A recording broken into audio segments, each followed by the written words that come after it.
Salut à tous, on est franchement ravis de vous retrouver pour le premier débriefing WRC de la saison 2017. Laurent-Frédéric Bollet, à mes côtés, Patrick Rivet. Salut Patrick. Salut l'FB, salut à tous. Alors, j'étais présent au Monte-Carlo, Bah tu oui, reviens de Suède, absolument. donc je crois qu'on peut effectivement vous dire certaines choses. Ne nous en voulez pas si on ne vous a pas proposé un débriefing WRC après le Monte-Carlo. Pas mal de choses sont en train de se mettre en place, vous le savez, au niveau de la chaîne et de notre site internet. Et puis on s'est dit, tiens, on va regrouper parce qu'on a eu le sentiment d'avoir un petit peu le même rallye. En tout cas, un scénario assez identique. Ouais, c'est voilà, incroyable, hein. il y a eu un événement comparable, que ce soit sur le Monte-Carlo que sur la Suède. On va dire cet événement, c'est tout simplement que le leader incontesté et incontestable de ces deux courses a fauté, on peut le dire comme ça, le samedi en fin de journée pour tout perdre en fait, et alors que deux victoires lui tendaient les bras, une au Monte-Carlo, une en Suède. On veut bien sûr parler de Thierry Neuville et surtout de Hyundai qui dispose certainement de la meilleure voiture actuellement en ce début de championnat. Écoute, on va passer tout en revue. J'ai pas mal de questions à te poser par rapport à l'actu qui est la plus récente, c'est la tienne, Patrick. Mais c'est vrai qu'entre la victoire de Ogier à Monaco, la victoire de Latvala en Suède, l'échec de Neuville 2 fois, les accidents pour Chris Mick et les abandons, et le même trio aussi sur le podium, c'est vrai qu'il y avait un scénario un petit peu identique. Tout à fait. Alors, Latvala quand même qui gagne en Suède avec la Toyota, voilà. Toyota qui revient, on le sait, au plus haut niveau. On n'aurait quand même pas parié ça forcément il y a encore un mois. Non, on n'aurait pas parié ça parce que tout simplement, on avait, depuis la saison dernière, on avait peut-être une vision un peu fausse, en tout cas tronquée, du travail effectué par l'équipe de Tommi Mäkinen. Depuis le début, on le sait, hein, il y a eu le fait que Toyota, en tout cas l'équipe de Tommi Mäkinen, on l'a dit beaucoup, très finlandaise. Oui. Il y a eu un des ingénieurs qui est parti durant l'automne. Il y a eu une restructuration de dernière minute. Il y a eu le fait... Et c'est peut-être ça qui nous a laissé sur une impression un peu mitigée. Il y a eu le fait que Sébastien Ogier a essayé la voiture et qu'au final, il a refusé de faire partie de cette équipe incroyable qui lui proposait un pont d'or, dit-on. Qui lui proposait quand même, voilà, c'est une équipe d'usine, il n'y a pas de problème, et on ne la voyait peut-être pas suffisamment, justement, comme une équipe d'usine. On la voyait comme une équipe finlandaise, où on gérait tout ça entre soi, et non, ça reste quand même une équipe d'usine, et il y a eu énormément de travail effectué sur cette voiture, y compris et surtout, je dirais même, depuis que Sébastien Ogier l'a piloté. D'ailleurs, Jari-Matti Latvala le dit lui-même, Seb, il a conduit la voiture peut-être une semaine ou deux trop tôt. Parce qu'entre-temps, beaucoup de choses qui étaient dans les cartons ont été montées sur cette voiture pour avoir l'homologation finale de la voiture. Et quand il énumère la liste des choses qui ont été changées sur cette voiture, excusez du peu, différentiel, suspension, aérodynamique. J'en dis pas plus, ça suffit pour comprendre que la Toyota que Sébastien Ogier a pilotée et la Toyota que Jari-Matti Latvala a pilotée ce week-end n'est pas du tout la même. Et c'est la grosse surprise, LFB, de ce rallye de Suède. Ça a été la performance globale de cette nouvelle voiture. Qui n'est pas la plus spectaculaire de toutes, hein, de toutes ces nouvelles WRC. Moi, je trouve, je la trouve un peu moins agressive que la Citroën, peut-être avec un petit peu moins de personnalité que la Ford. Hyundai, bon, elle est aussi relativement sobre, mais elle ne paye pas de mine. Et pourtant, elle est très, très équilibrée, très efficace. Alors, elle est efficace entre les mains de Jari-Matti Latvala. Ça, c'est une chose aussi à dire. Et pourquoi? Tout simplement parce que Latvala, là aussi, il en parle très bien de ça. Il dit qu'il a trouvé dans cette voiture des choses dont il avait besoin pour se sentir à l'aise. En particulier, il y a quelque chose qui est une...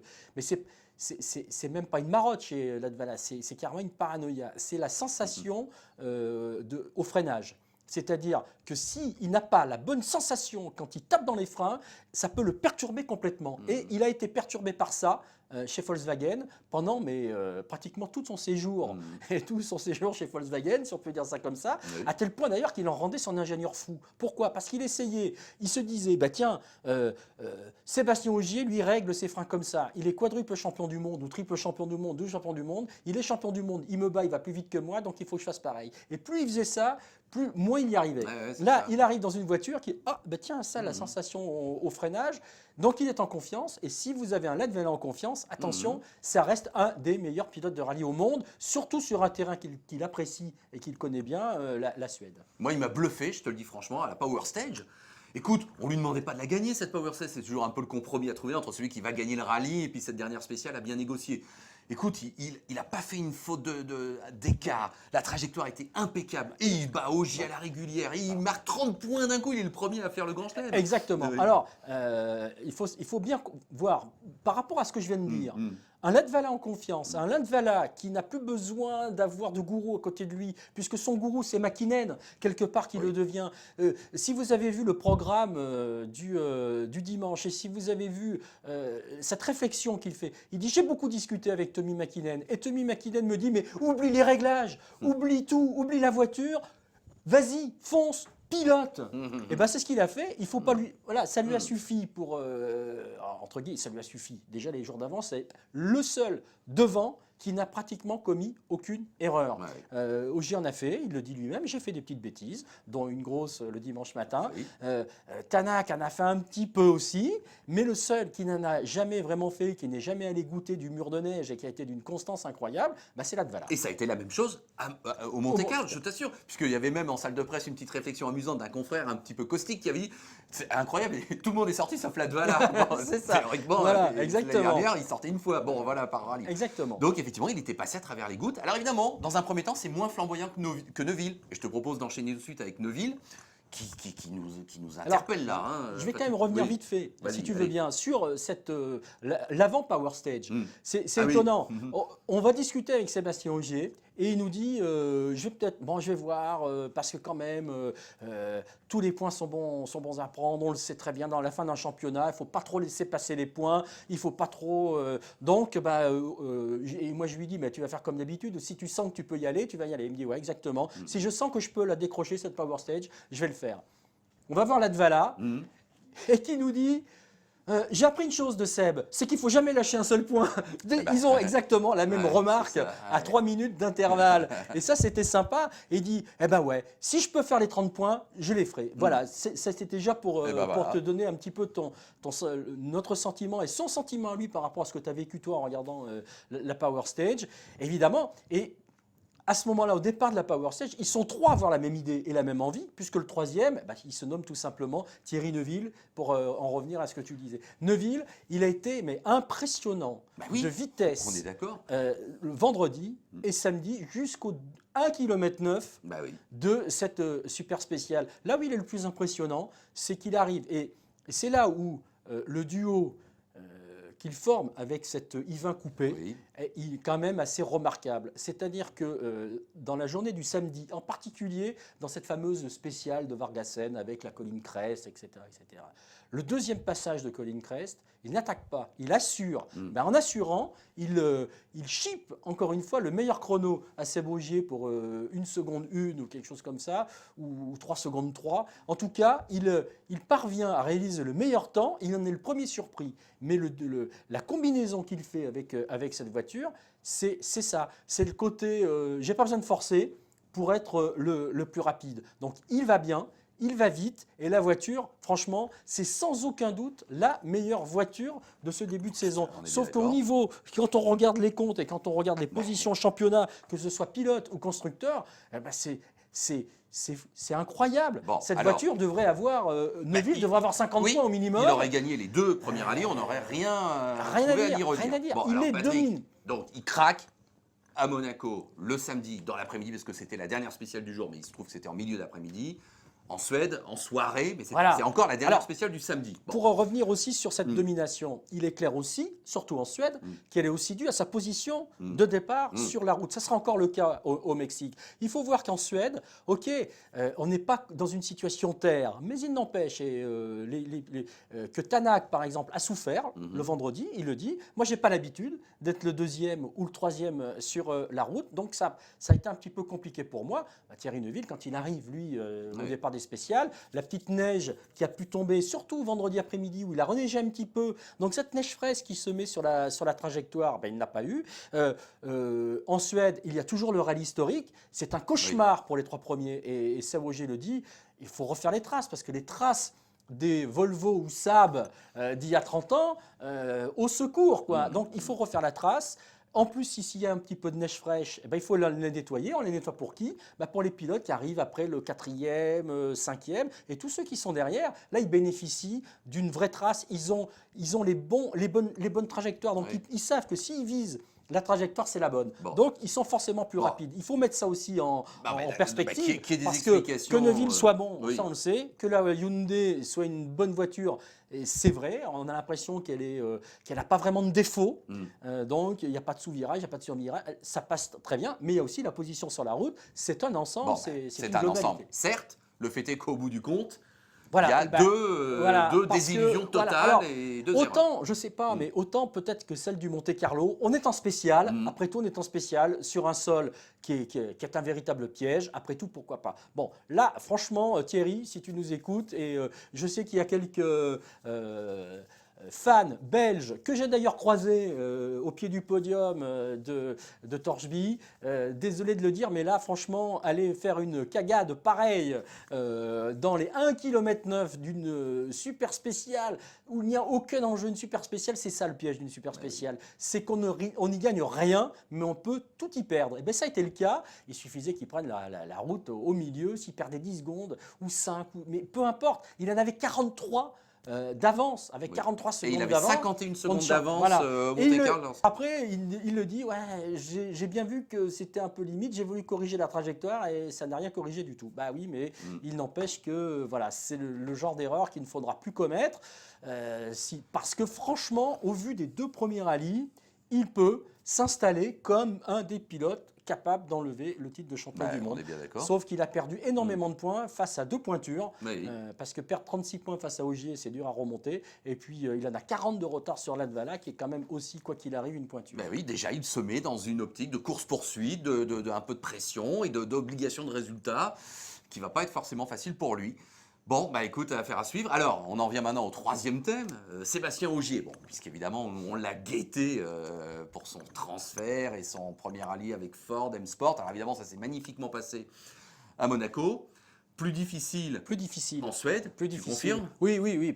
Carrément. Oui. Carrément plus difficile avec, quoi qu'il arrive, il le dit aussi, je suis celui qui a le moins de préparation.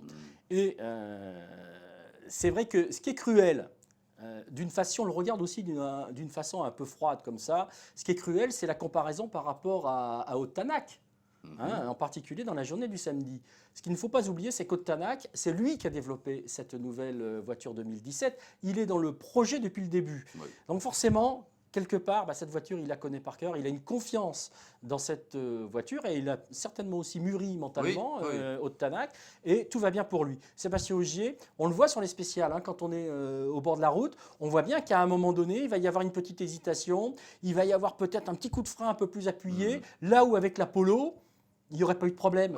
Donc, plus la position sur la route le premier jour, plus il le dit, c'est un yème, mais des yèmes au kilomètre, ça peut faire parfois des petites dixièmes de seconde. Même en étant que 5e, il aurait bien aimé être mieux placé au terme du vendredi pour pouvoir quand même avoir une meilleure position. Et il le dit aussi, il était 5e, devant moi, j'ai quand même 4 pilotes, Neuville, Latvala, Tanak et Sordo, et Mick, pardon, qui sont quand même pas n'importe qui. Et voilà, eux, ils vont profiter, quoi qu'il arrive, un peu mieux que moi, de la trace qui a été faite, par moi y compris, et par tous ceux qui sont partis derrière moi, avant moi. Cela étant, Patrick, est-ce qu'on ne peut pas aussi en conclure qu'Ogier reste Ogier, et donc un quadruple champion du monde est un peu la référence absolue? Mine de rien, on a quand même déjà une victoire, 2 podiums, et une 2e position au championnat du monde, qui est déjà très significative. Absolument. Et là aussi, il est plus que satisfait de ce rallye de Suède, même si, là aussi, moi je me suis, à un moment donné, je lui dis, mais...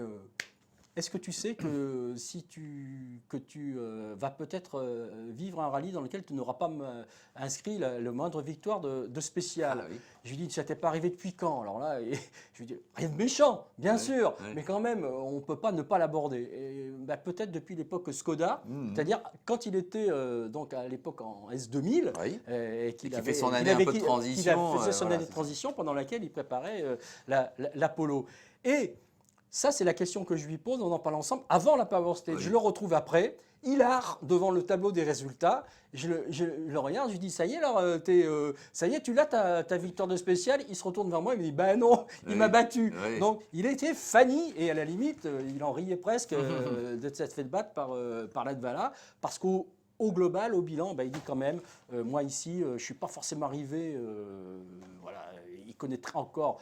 Il y a encore à travailler sur, Oui. sur la voiture. Il a encore à faire de la Fiesta une voiture qui lui va bien. Et pour l'instant, ce n'est pas le cas. Non. Et on sent bien qu'il y a encore un peu de travail. Et ça sera un petit peu pareil au Mexique. Il n'a que 2 jours de préparation. Il dit, il va falloir que je m'y fasse. Je n'ai que 2 jours pour préparer le travail du Mexique sur la terre. Et la seule chose, il dit, ben, j'ai peut-être perdu. Il m'a peut-être battu dans la Power Stage, mais ben, c'est lui qui va ouvrir. Et tant mieux parce que...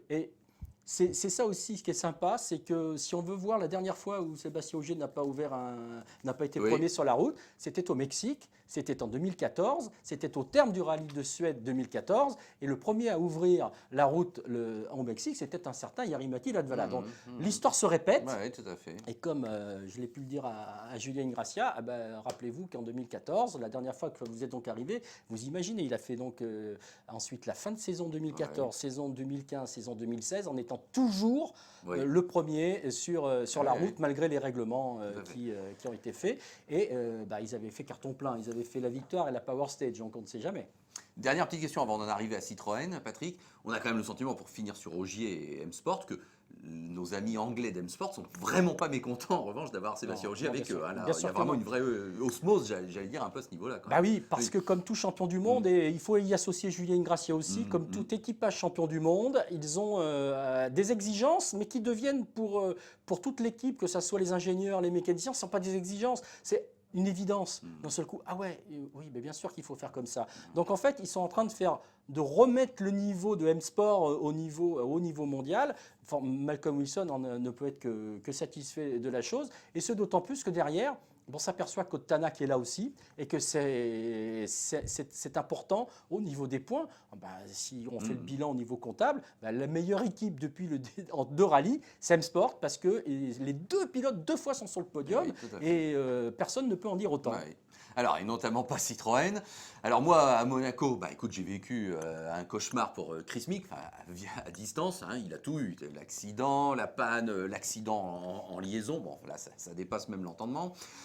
Stéphane Lefebvre a eu un rallye difficile, Craig Breen s'en était sorti, on avait un petit peu inversé les positions en Suède, mais bon, c'est encore un résultat très décevant. Hein, oui, certainement que toute l'équipe Citroën ne peut pas se satisfaire de tels résultats. Ça reste compliqué pour Chris Mick, effectivement, qui est bien présent le vendredi, mais à la limite présent, mais déjà pas dans le coup, parce qu'à la limite, sa position sur la route aurait dû lui permettre de se battre normalement face à Thierry Neuville, devant Latvala, devant Ogier, devant Tanak. Ça n'a pas été complètement le cas, puisqu'il se retrouve à la 4e place. Donc le vendredi n'est pas tout à fait à la hauteur des espérances de l'ensemble de l'équipe. Et puis ensuite, il va y avoir les 8 minutes et demie de perdu dans le 2e passage de Vargassen, plus le petit attaqueux du dimanche matin. Ouais, et on sent bien, ça s'accumule, et au moment du tête-à-queue du dimanche matin, on sent bien que dans l'habitacle, on n'en peut plus de vivre ça aussi. Mais bon, là, il y avait certainement une remise en cause assez importante à faire. Peut-être au niveau même de la performance de la voiture. Alors oui, moi j'ai quitté Monaco et Gap avec une interrogation sur la C3 WRC. Voilà, mais peut-être que cette interrogation n'est pas encore levée. Là aussi, on va dire qu'au niveau des performances des voitures, Hyundai est à sa place. M-Sport est à sa place plus. Oui. La grande révélation, je le rappelle, c'est Toyota. Ça, c'est sûr. Et peut-être que la grande déception, c'est la C3. Oui. Voilà, si on veut faire un bilan, des forces en présence. Technologique, si on peut dire. Alors d'accord, Patrick, on n'en est qu'à 2 manches sur 13, mais on sait aussi par expérience que des dizaines de points, ça ne se récupère pas forcément toujours facilement, même si, bon, là, les rallyes sur terre, il va y avoir toute une série.